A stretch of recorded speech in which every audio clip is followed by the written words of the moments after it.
Approchez-vous. Décollage imminent. Dadangu. Habari yako? Dadangu, nataka kuzungumza na wewe. Sawa? Kwa pamoja mama. Dadangu, kama unajijua ya kwamba huyo mume wako kile unahitaji kwake haupati, wachana na yeye huyo mwizi. Wachana na yeye huo mkora sikungoe meno. Yani dadangu, kama unajijua huyo mume wako kile unahitaji ampatie, yani mambo yake ni kesho tutapata.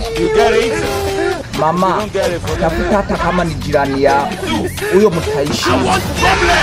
Hakuna cha kesho tutapata. Kesho lini? Kesho inazaa kesho. Kesho inazaa kesho ingine. Kesho inazaa kesho ingine.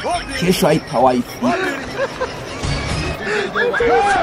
Kama unajua ya kwamba ukimwitisha pesa ni kesho, mwambia kununulia kiatu smart ni kesho. Ukimwitisha simu ya kisasa anakwambia kesho. Huyo wachana na yeye.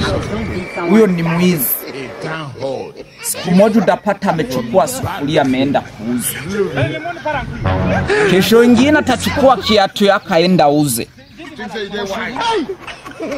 Kama unajua ya kwamba ukimwambia school fees ya watoto ni kesho, ya kwamba ukitaka kwenda out yeye anakuambia kesho. Anza kuzungumza na majirani wako. Hapo umeshaparara. Hapo umeshachanganyikiwa tayari. Unanielewa? Dadangu, tunaelewana? Yani hiyo mambo ya kesho wachana nayo. Utaanza kujiongelesha kama umekunywa mafuta ya ndege. Mwanaume ni yule anatoa hela. Mwanaume ni yule ukimwitisha 200,000 anakupea 500,000. Unanielewa? Huyo mpumbavu wachana naye.